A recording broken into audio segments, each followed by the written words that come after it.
Greetings ladies and mental gents, and welcome to my channel, where I like to make audio narrations of various stories from the internet. In this video, we'll be focusing on a story from the subreddit HFY, called Food for Thought Part 7, written by Level 25 Human Nerd.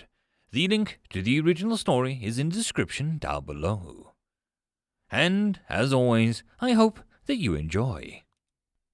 The ZF-9 powered armor platform as the Hessian Industries is the UCH military's answer to the lessons learned in the wake of the Ayatov disaster.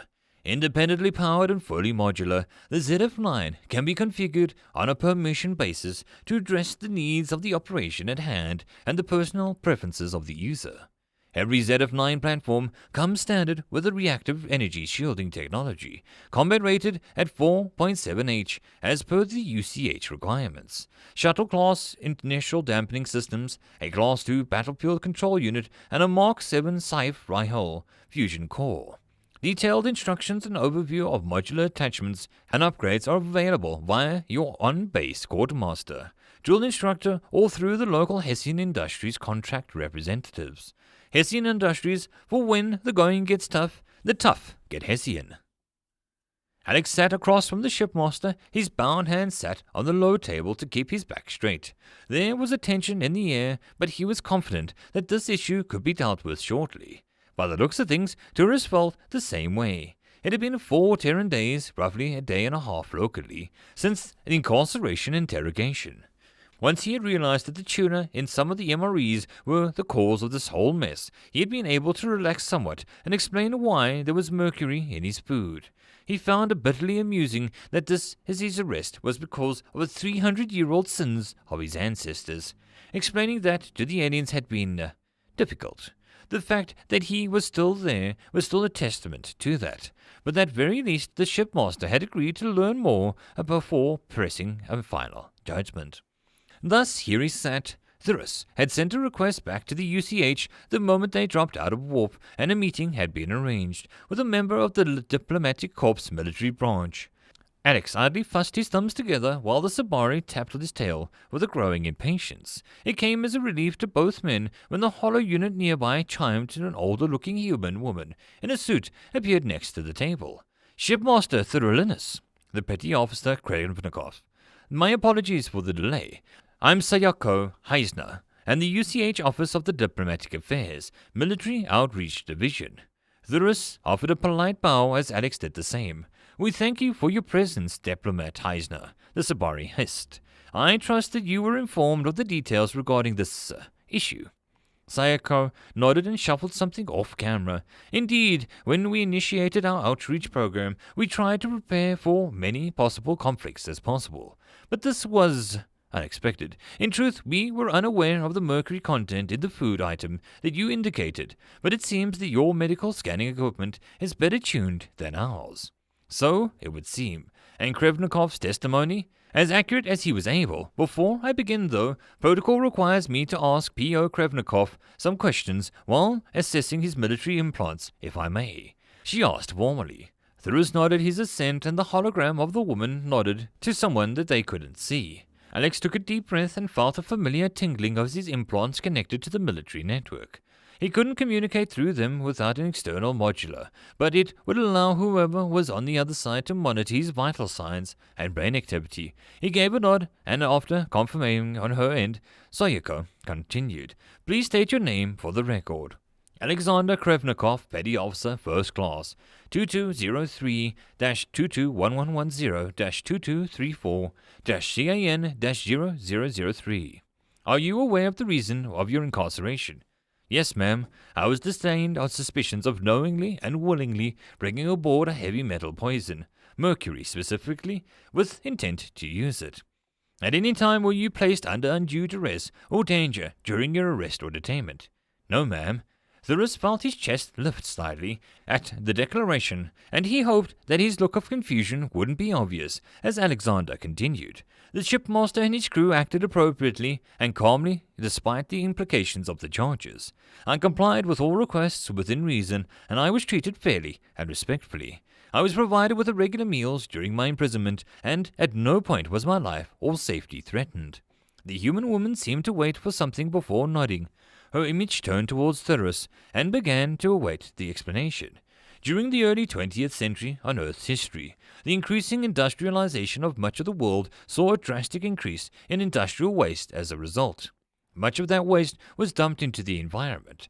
This practice lasted well into the late 21st century, and almost resulted in our extinction, along with other factors. It wasn't until Chancellor Elon Musk instituted an Environmental Recovery Act in 2107 that we began to collectively, as a species, begin to try and undo the damage. It was another century until we reached the point where we could no longer detect any presence of heavy metals and industrial toxins in the environment. There was another ping, and a string of data began scrolling across the shipmaster's terminal. He glanced over the most pressing pieces and nodded, visibly relaxing.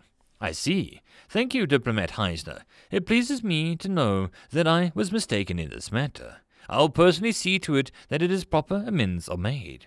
Thank you, Shipmaster. We apologize for this misunderstanding, and will take measures on our end to ensure such a problem doesn't happen again.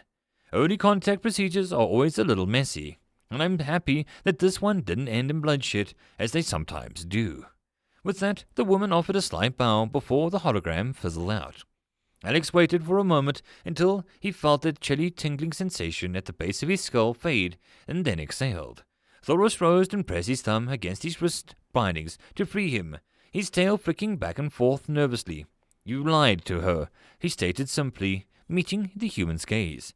Yes, sir, I understand it is not an honorable thing to do, but it was the right thing, Alex replied as he rubbed his wrists, standing to give a salute to the officer. Thoros shook his head. I only wish to know why my daughter tried to kill you. We threatened you in our search for answers. We acted in an honorless manner, and yet you defended us. I like it, yes, sir. Despite Recklo's aggression, this was all an honest mistake. You were right to have me arrested, and your worry for the crew's safety is understandable. I'd expect any captain to do the same. You saw a threat to your people, and did what you had to ensure it was dealt with. The shipmaster eyed the mammal for a long moment, studying the human carefully before giving him a slow nod. I thank you, Alexander, for your understanding. I offer an extended rest period in return for this kindness.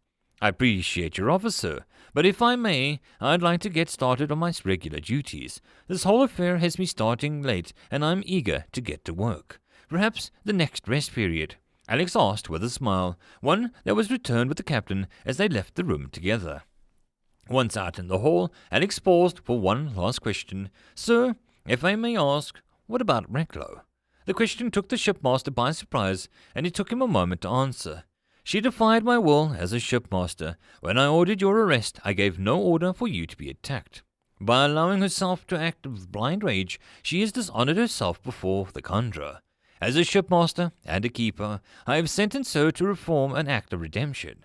The reptilian officer considered something for a moment before adding, Alexander, she cannot do any harm to you.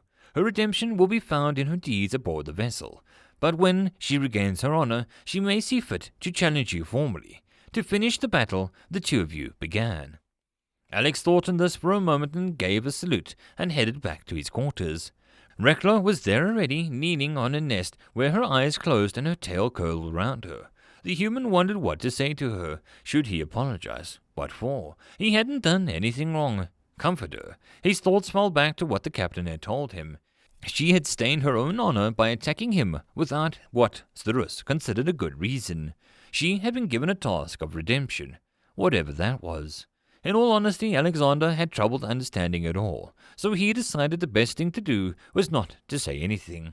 He busied himself with checking his budding hydroponics garden before sitting at his desk and bringing up every piece of documentation that he had access to. He'd start his official duties the next day. In the meantime, he would do as his hosts would and hold himself with the third tenant. There was a lot to learn, but the man was determined to make things right. End of Part 7.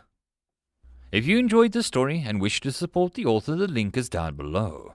If you would like to support this channel, there are numerous ways to do so. They will also be listed in the description down below.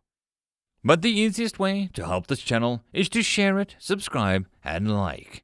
And, as always, I will see you all in the next video, and I hope that you have a good one. Cheers!